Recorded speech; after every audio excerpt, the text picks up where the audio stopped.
Гүлбек Асылбекович, докладыңыз статистика формасында болып тұрды. Факт мененч. Мынча мыйзам бузуу катталды, кандай чаралар көрүлдү, кандай жөнгө салынды депчи. Бирок ошону мен бул бая последствия, да? Выявление причины. Мыйзам бузууларды, кылмыштардын себептери эмнеде?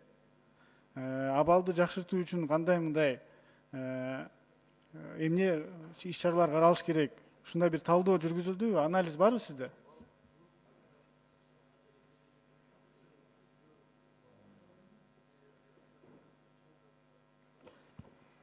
Ар бир текшерүүнүн же арыздын жыйынтыгы менен мыйзам бузуучулуктар кандай себептери, кандай жол берилгенде сөз бизде талдоо жүргүзүлөт.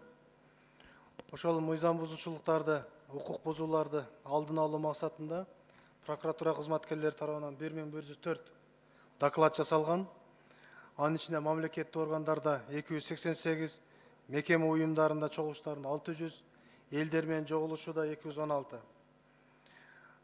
Бул эмелерде чогулушууларда адамдардын укук милдеттери, кылмыштуулук менен күрөшүү, экономика, экология, баңгизат, жашы жетеликтер, өсүмдөр, башка тематикалардагы байланыштуу мыйзамдардын аткарылышы боюнча прокуратура органдары тарабынан массалык маалымат каражаттарына 1575 макала жарыяланган.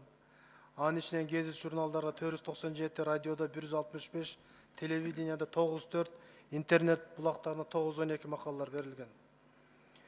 Бул жүргүзүлгөн жыйынтыктары менен мыйзам бузуулар четтетүү жөнүндө прокурордук акты сунуш 444, сунуш 82 талап, 69 алдын ала эскертүү прокурордук актылар келтирилген, 471 адам тартиптик жазага кириптер болгон. Мыйзамга өзгөртүү боюнча сиздердин сунуштарыңыздар, анализдер чыгабы? Болобу ошондой нерсе? Ооба, бизде мыйзамдагы ортодогу багындай келишпестиктер, коллизиялар боюнча биз сөзсүз түрдө тийиштүү мыйзамдарга өзгөртүү киргизүү боюнча иштеп талдоонун жыйынтыгы менен биз өкмөткө берип турабыз. Мыйзамдарга мен ойлойм, ушул жакшы жумушту ушундайда алып барыш керек да. Жөн эле последствия менен эмес, ушу причиналарды выявлять этип турсак жакшы болот да. Экинчи суроом, могу ГРСдеги паспорт боюнча маселе иш козголбоду. Ошол боюнча сиз маалымат берип коесузбу? Анан өзүңүздүн көз карашыңыз. Эми кечээ күнү комитетте чыкты. Биз комитетте жүргөндө паспорт ГРСдин кызматкерлеринин 3 кызматкеринин, инфокомдун кызматкери, статкачынын 3-өнү кылмышка шектүүдө кармашыптыр. Өзүңүздөр билесиздер, жанагы тендердин жыйынтыгы менен көп көрсөтүп койгон сумма, аз көрсөтүп койгон сумма деп кылмыш козголуптур. Козголгон. Бүгүнкү күндө тергөө амалдары жүргүзүлүп атат. Канчалык деңгээлде айыбы бар болсо эртең аларга тийиштүү кабарлоо берилет прокурор тарабынан, эгер айыптар далилденген болсо. Бул кылмыш иш азыр бүгүнкү күндө коомчулукта мындай айтылып аткандан кийин биздин контролдо бул кылмыш иштеген. Рахмат.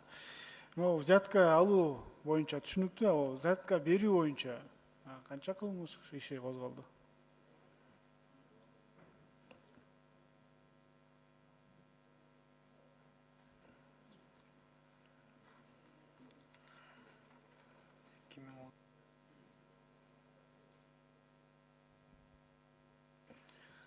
Азыр бул боюнча тактап жооп береличи азыр. Мейли, Өктүрөк Асылбекович, бул неме да? Мен ойлойм, эки тараптуу дагы иш жүргүзүлүш керек да. Буга дагы кичине көңүл буруп койсоңуз.